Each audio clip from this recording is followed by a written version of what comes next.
A survivor of Kari Bridge fire explosion, Emmanuel Abba, a young graduate of physics from Ahmadu Bello University Zaria, has narrated how the 19th March explosion in Kari Bridge happened.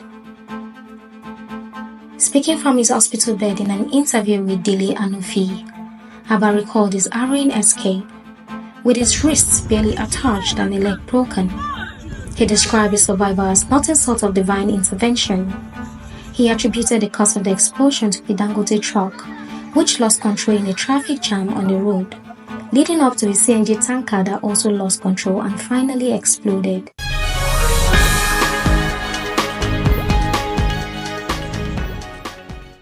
Fuel and gas tanker explosions are almost becoming a routine in Nigeria. But why? Why do we keep waking up to these disasters? More importantly, how can we stop them? Let's talk about what happened on March 19, 2025 at the Kari Bridge, Abuja. It was just another busy evening.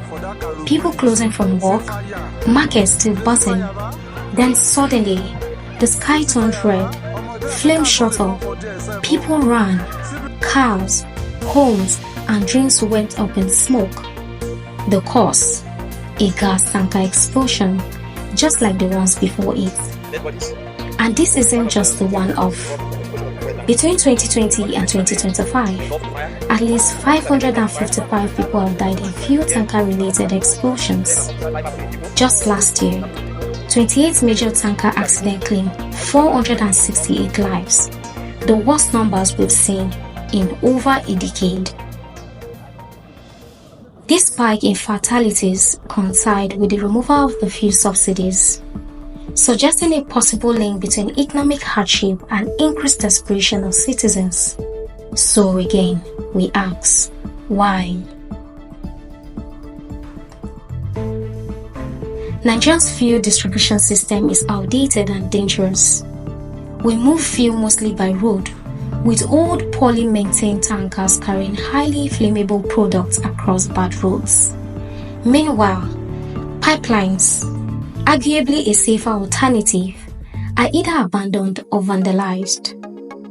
And let's not even get started on regulation.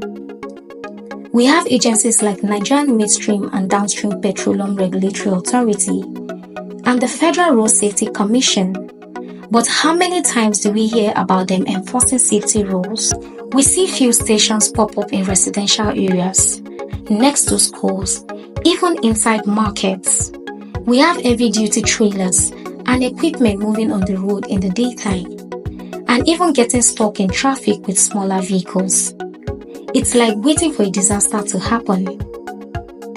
A big part of the problem is the tankers themselves. Some of these tankers are so old and worn out. They honestly belong in a scrapyard, not on the road carrying highly flammable gas or heavy equipment. Then there's the issue of safety enforcement, or rather, the lack of it. Many gas stations across country operate without proper checks. They cut corners, and no one seems to be watching closely enough. And we can't ignore human error. Many drivers are overworked, driving for long hours without rest. Some speed, some overload their trucks.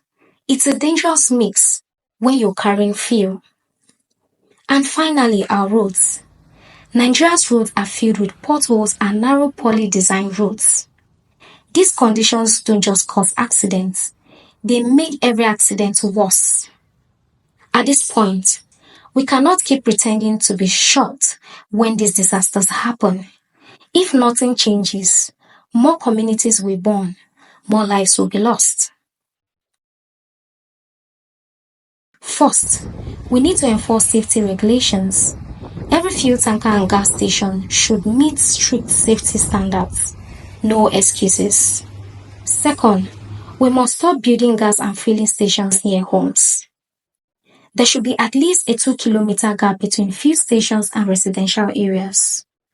Third, fix the roads. Bad infrastructure isn't just inconvenient, it's deadly. Fourth, invest in pipelines so we don't have to rely on road transportation so much. Also, Strictly enforce the policy that ensures heavy-duty trailers and trucks must move only at night when there are fewer people on the road. And finally, educate the drivers and public. People need to understand the dangers of fuel scoping and explosion risk. Road users need education on how to behave in such emergencies so that panic does not cause more harm. Cars not born for themselves.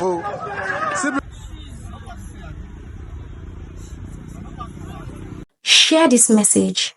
Tag the authorities. Speak up. If we don't demand change, who will?